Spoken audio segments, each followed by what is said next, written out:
ഇന്ന് നമ്മുടെ കേരളത്തിലുള്ള ചില ആളുകൾ ചോദിക്കുന്നത് ഖുർആനും ഹദീസും പോരെ, എന്തിനാ ഉലമാക്കളുടെ കൗല് എന്നുള്ളതാണ് ചോദിക്കുന്നത്. അത് ചോദിക്കുന്നതിന് പിന്നിൽ അവർക്ക് പല ലക്ഷ്യങ്ങളും ഉണ്ട്. നേരത്തെ പറഞ്ഞതുപോലെ അവർക്ക് അവരുടെ ബുദ്ധിക്ക് യോജിക്കാത്ത ഹദീസുകളെ നിഷേധിക്കണം, തള്ളണം. അപ്പൊ ഇവരെന്ത് ചെയ്യും? ഖുർആനും ഹദീസും പോരെ, എന്തിനാ പണ്ഡിതന്മാരുടെ കൗല്? ഈ ഒരു ഒസ്വാസ്, ഈ ഒരു ശുബ്ഹാത്തുകൾ ഇന്ന് ആളുകൾക്കിടയിൽ ചില ആളുകൾ വ്യാപകമായി പ്രചരിപ്പിച്ചുകൊണ്ടിരിക്കുന്നുണ്ട്. ഇതിനാണ് ഉലമാക്കളെ പിന്നാലെ പോകുന്നതെന്നുള്ളതാണ്. ഇത് യഥാർത്ഥത്തിൽ അഹ്ലുസുന്നന്റെ ആൾക്കാർ ചോദിക്കേണ്ട ഒരു ചോദ്യമല്ല, ഇത് അഖ്ലാനികളുടെ ഒരു ചോദ്യമാണ്, മുഅ്തസിലിയാക്കളുടെ രീതിയാണ്. എന്തിനാണ് പണ്ഡിതന്മാരുടെ കൗലുകൾ സ്വീകരിക്കുന്നത്? ഖുർആനും സുന്നത്തും പോരെ. ഇതെന്തിനാ അറിയോ? ആദ്യം ഇവർക്ക് മൻഹജിനെ നിഷേധിക്കണം. എന്താണ് മൻഹജ് എന്ന് ചോദിച്ച ആൾക്കാരാണ് ഇവർ. രണ്ടാമത് പ്രമാണങ്ങളെ അവരുടെ ബുദ്ധിക്കും യുക്തിക്കും അനുസരിച്ചിട്ട് വ്യാഖ്യാനിക്കണമെങ്കിൽ എന്ത് വേണം? ആളുകൾക്കിടയിൽ ഇങ്ങനെ ഒരു തെറ്റായ ചിന്താഗതി ഉണ്ടാകണം. എന്തിനാ പണ്ഡിതന്മാരുടെ കൗലുകൾ സ്വീകരിക്കുന്നത്? ഇവിടെ ഇബ്നു സൈം പറഞ്ഞത് എന്താ? കേരളത്തിലുള്ള നമ്മുടെ ചില ആളുകൾ നമ്മളോട് ചോദിക്കുകയാണ്, ഞങ്ങൾ മുജാഹിദുകളാണ് എന്ന് അവകാശപ്പെടുന്ന ചില ആളുകൾ, എന്തിനാണ് പണ്ഡിതന്മാരുടെ കൗലുകൾ സ്വീകരിക്കുന്നത്? ഇന്ന് ഷെയ്ഖ് റംസാൻ അൽ ഹാജിരി ഹഫിളഹുല്ലാ അദ്ദേഹം ചോദിച്ചു, ഈ ആളുകളോട് ഷെയ്ഖ് ഫൗസാൻ ആരാണെന്ന് ചോദിച്ചാൽ അവർക്കറിയില്ല. ഇന്ന് ലോകത്ത് ജീവിച്ചിരിക്കുന്ന കിബാറുകളെ സംബന്ധിച്ച് ചോദിച്ചാൽ അവരൊക്കെ ആരാ എന്നുള്ളത് ചോദിക്കുന്ന ആൾക്കാരായിരിക്കും അവര്. എന്നിട്ട് അദ്ദേഹം ഇബ്നു മസ്ഊദ് റളിയല്ലാഹു അൻഹുവിന്റെ ഒരു കൗല്, ഒരു അസറെടുത്ത് അദ്ദേഹം ഉദ്ധരിച്ചിട്ടുണ്ട്. നിങ്ങൾ ഖൈറിലാകണമെങ്കിൽ കിബാറുകളെ മുറുകെ പിടിക്കണം. അദ്ദേഹം അതെടുത്ത് ഉദ്ധരിച്ചു അദ്ദേഹത്തിന്റെ ദർസിൽ. കിബാറുകളെ, നിങ്ങളുടെ കൂട്ടത്തിൽപ്പെട്ട കിബാറുകളായ ഉലമാക്കളെ മുറുകെ പിടിക്കുന്ന കാലത്തോളം നിങ്ങൾ ഖൈറിലായിരിക്കും. ഇബ്നു മസ്ഊദ് റളിയല്ലാഹുവിൽ നിന്ന് വന്നിട്ടുള്ള ഒരു അസറാണത്. ഈ പറഞ്ഞതിന്റെ അർത്ഥം ഉലമാക്കൾ എന്ത് പറഞ്ഞാലും സ്വീകരിക്കണം എന്നുള്ളതാണ്. അങ്ങനെ ആരും വ്യാഖ്യാനിക്കാനും പോകണ്ട. ഉലമാക്കള് ദലീലിന്റെ അടിസ്ഥാനത്തിൽ പറഞ്ഞത് നമ്മൾ സ്വീകരിക്കും. മനസ്സിലാണ്ടല്ലോ, ദലീലിന്റെ അടിസ്ഥാനത്തിൽ പറഞ്ഞത് നമ്മൾ സ്വീകരിക്കും. എന്നാൽ ഇവിടെ ഒരു മൻഹജ് എന്ന് പറഞ്ഞിട്ടൊരു സാധനമുണ്ട്. അതെന്താ? ഖുർആനും ഹദീസും. അത് സ്വഹാബത്ത് മനസ്സിലാക്കിയതുപോലെ മനസ്സിലാക്കണം. അതാണ് നമ്മുടെ മനഹജു സലഫ്.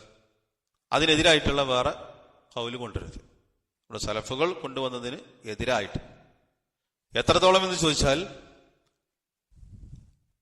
സുഫിയാൻ സൗരി റഹ്മത്തുള്ളാഹി അലൈഹി അദ്ദേഹത്തിൽ നിന്നുള്ള ഒരു അസറിൽ കാണാൻ സാധിക്കും, നീ നിന്റെ തല ചൊറിയുകയാണെങ്കിൽ ഒരു അസറില്ലാതെ ചൊറിയരുത്. നിന്റെ തല ചൊറിയുകയാണെങ്കിൽ ഒരു അസറില്ലാതെ തല പോലും ചൊറിയാൻ പാടില്ല. ഈ പറഞ്ഞതിനെ, അദ്ദേഹത്തിന്റെ കൗലിനെ, സുഫിയാൻ സൗരിയുടെ കൗലിനെ അഹ്ലുസുന്നത്തിന്റെ പണ്ഡിതന്മാർ ഒരുപാട് ഫായിദകൾ വിശദീകരിച്ചിട്ടുണ്ട്. ഒരു കാര്യം നമ്മൾ മതത്തിന്റെ ദീനിന്റെ പേരിൽ പറയുന്നുണ്ടെങ്കിൽ എന്ത് വേണം? അത് സലഫുകൾ പറഞ്ഞിട്ടുണ്ടായിരിക്കണം. ആ സലഫുകൾ പറഞ്ഞതിന് യോജിച്ചുകൊണ്ട് അഹ്ലുസുന്നത്തിന്റെ പണ്ഡിതന്മാർ പറഞ്ഞതാണ് നമ്മൾ സ്വീകരിക്കുക. അതങ്ങനെ പറയാൻ പാടുള്ളൂ. അപ്പൊ ഒരു അസറ് കൊണ്ടല്ലാതെ നീ നിന്റെ തല ചൊറിയരുതെന്ന് പറഞ്ഞാൽ എന്താ അർത്ഥം? നീ തല ചൊറിയാണെങ്കിൽ അതിന് തെളിവുണ്ടോ നോക്കണം. സലഫുകൾ ആരെങ്കിലും അങ്ങനെ ചെയ്തിട്ടുണ്ടോ എന്നുള്ളത് നോക്കണം. അത് പറഞ്ഞാൽ അതിന്റെ അർത്ഥം നമ്മളൊരു കാര്യം, എന്ത് കാര്യം ചെയ്യുകയാണെങ്കിലും പറയുകയാണെങ്കിലും ദീനിന്റെ കാര്യത്തിലാണോ, അതിന് മുൻഗാമികൾ അത് പറഞ്ഞിട്ടുണ്ടോ അല്ലേ എന്നുള്ളത് നോക്കണം.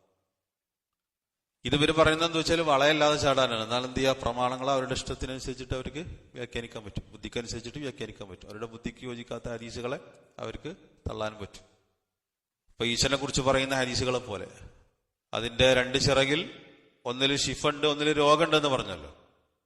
അപ്പൊ അത് സയൻസ് കണ്ടുപിടിച്ചിട്ടുണ്ടോ എന്ന് ചോദിക്കുന്ന ആളുകളാണ് നമ്മുടെ നാട്ടിലുള്ളത്. അപ്പൊ ഈ ഉലമാക്കളുടെ കൗലെന്താ, എന്തിനാ സ്വീകരിക്കണത്, എന്തിനാ അതിന്റെ പിന്നാലെ പോണത് എന്നുള്ളത് ഇവർ ചോദിക്കാനുള്ള കാരണം എന്താ? ഈ പറഞ്ഞിട്ടുള്ള ഹദീസുകളൊക്കെ അവർക്ക് തള്ളണം. പറഞ്ഞിട്ടുള്ള ഒരുപാട് നബി സല്ലല്ലാഹു അലൈഹി വസല്ലമക്ക് സിഹിർ ബാധിച്ചെന്ന് പറയുന്ന ഹദീസ്, അത് ഇവരെ സംബന്ധിച്ചിടത്തോളം അത് ഖുർആനെതിരാണെന്നുള്ളതാണ്, അല്ലെങ്കിൽ ബുദ്ധിക്കെതിരാണ്. അപ്പൊ അങ്ങനെ ഇതുമായിട്ട് ബന്ധപ്പെട്ട ഒരുപാട് പ്രശ്നങ്ങളുണ്ട്. അപ്പൊ നമ്മളെ സംബന്ധിച്ചിടത്തോളം പ്രമാണങ്ങളെ നമ്മുടെ ബുദ്ധിക്കും യുക്തിക്കും അനുസരിച്ചിട്ടും വ്യാഖ്യാനിക്കാൻ പറ്റില്ല. അത് സലഫുകൾ എങ്ങനെ വ്യാഖ്യാനിച്ചോ അങ്ങനെയാണ് അത് വ്യാഖ്യാനിക്കേണ്ടത്, അങ്ങനെയാണ് അത് മനസ്സിലാക്കേണ്ടത്. അതാണ് മനഹജു സലഫ് എന്ന് പറയുന്നത്. അതുകൊണ്ടാണ് ഇവിടെ എന്താണ് വഹുവ പിന്നെ മൂന്നാമതൊരു കാര്യമുണ്ട്, അത് മുഹിമ്മാണ്, വളരെ ഇമ്പോർട്ടന്റ് ആണെന്ന് പറയാനുള്ള കാരണം ഇബ്നു സൈം റഹ്മത്തുള്ളാഹി അലൈഹി. അതെന്താണ്? കലാമുൽ ഉലമാണ്, ഉലമാക്കളുടെ കലാം. അതുകൂടി അവിടെ പരിഗണിക്കണം. മനസ്സിലാണ്ടല്ലോ.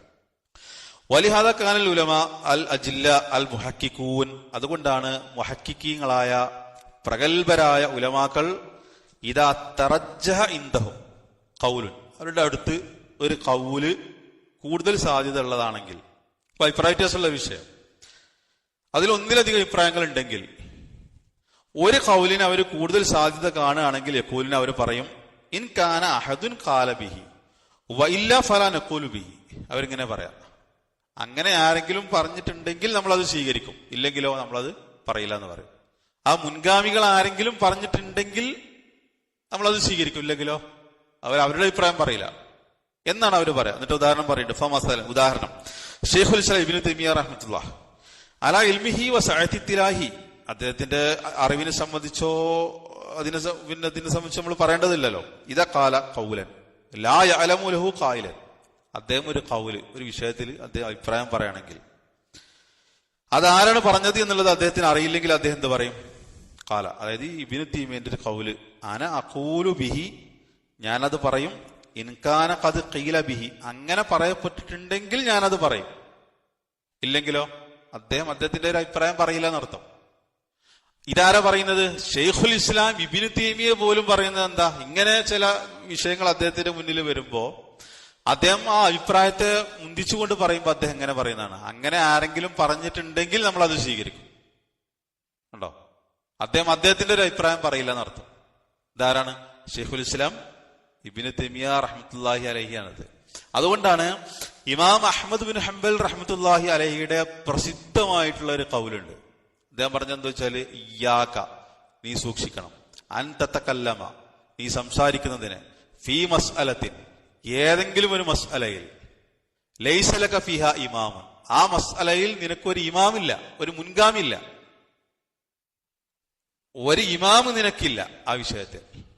അങ്ങനെയുള്ള ഒരു മസ്അലയിൽ സംസാരിക്കുന്നതിനെ നീ സൂക്ഷിക്കണം. അപ്പൊ നീ പറഞ്ഞൊരു ഖൗല് വേറെ ഒരാളും പറഞ്ഞിട്ടില്ല, നിനക്ക് മുമ്പ് വേറൊരാളും പറഞ്ഞിട്ടില്ല. അങ്ങനെ ഒരു വിഷയമാണ് നീ സംസാരിക്കുന്നതെങ്കിൽ നീ സൂക്ഷിക്കണം. ആരാ പറഞ്ഞത്? ഇമാം അഹ്മദ് ബിൻ ഹംബൽ റഹ്മത്തുള്ളാഹി അലൈഹി. അദ്ദേഹം 4 മദ്ഹബിന്റെ ഇമാമുകളിൽപ്പെട്ട ഒരാളാണ്. അദ്ദേഹമാണ് ഇത് പറയുന്നത്. എന്നിട്ടാണ് ഇവിടെ വേറെ ചില ആൾക്കാർ ചോദിക്കുന്നത്, എന്തിനാ ഉലമാക്കളുടെ പണ്ഡിതന്മാരെ പിന്നാലെ പോകുന്നത് എന്തിനാന്നുള്ളത്. കാരണം അവർക്ക് തോന്നിയമായിരിക്കും അവർക്ക് ദീന് പറയണം, അവർക്ക് പറ്റാത്ത ഹദീസുകളെ തള്ളണം, നിഷേധിക്കണം, ദുർവ്യാഖ്യാനം ചെയ്യണം. അതുകൊണ്ടാണ് അവര് ആ ചോദ്യം ചോദിക്കുന്നത്. അപ്പൊ ഇതാണ് അഹ്ലുസുന്നത്തിലെ പണ്ഡിതന്മാരുടെ രീതി. അതുകൊണ്ട് യജിബു അലാ ത്വാലിബിൽ ഇൽമി, ഒരു ത്വാലിബുൽ ഇൽമിനെ സംബന്ധിച്ചിടത്തോളം നിർബന്ധമാണ് അർറുജൂ, മടങ്ങുക എന്നുള്ളത്, ഇലാ കിതാബില്ലാഹി വസുന്നത്തി റസൂലിഹി, ഖുർആനിലേക്ക് മടങ്ങണം, സുന്നത്തിലേക്ക് മടങ്ങണം.